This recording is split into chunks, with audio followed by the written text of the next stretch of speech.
Here we go with this panel change, getting it going. So I start off by labeling everything before I start taking it apart. 15 amp circuits, 20, if it has any type of label or directory of what it controls.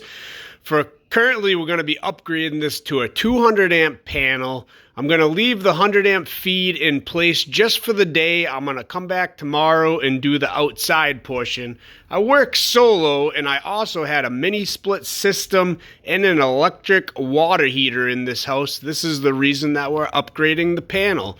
This is part of a Massachusetts self-help or assistance program. So we do this at a lot of facilities or houses. We go in, we add a new heating system, new electric appliances, take out the old oil burners, and install these. So it leads to a 200 amp upgrade. So I got the panel in here. It's all done, 200 amp. I went with a Siemens panel because that is what the manufacturer, actually, no, excuse me, I went with an Eaton panel because that's what they had. So we're back for day number 2 on this because I ran out of time yesterday. You've already seen a few of these videos driving the ground rods here. I ordered a ground rod driver. It just didn't come in time. So for right now, we're doing it old school, hammering those things down below grade. Get that full 8 feet down inside the earth.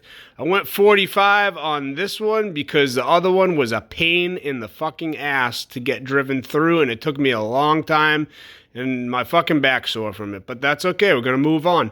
So I'm getting the hub on this. I had to cut the vinyl around the housing. Yeah, here we go. Get this thing going.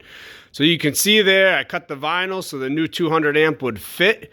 I was told that we just need to do our work and they will send somebody to touch up the vinyl and anything after. So you can see the channel that was already built around the old pipe. So I went with 2-aught copper for this 200 amp. That way I didn't have to mess up the vinyl too much. So we got the SEU going into the house. We're going to make this up now, get the power up and running so they can start some of the mini split system. It's actually a mini split ducted system. So they ran ductwork in the attic and it pumps through, gets rid of, this house had an old steam boiler, oil steam boiler that was just very inefficient and dying. So I'm landing everything here. We pulled the meter off, got the new 200 amp, got the meter main. It's actually just an emergency disconnect. It's not a true meter main, you know, per code. The panel's just on the other side of this wall. It's just a requirement now. So I got that dressed up.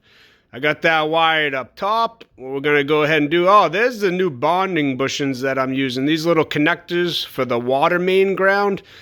Some people still use the Romex connector, but that's the right way to do it these days. I think it's called the Mighty bushing or something. I'm not 100% sure. So I put the gloves on for this one. I didn't have my leather rubber gloves on me because this is a live connection, and I didn't feel like getting blown off the ladder on a Friday afternoon or Thursday afternoon when I was here. But we're going to power this back up so these guys can get power. This is a finished product. There's a grounding bridge down there for the communications to ground. All hooked up. We just need to get a final.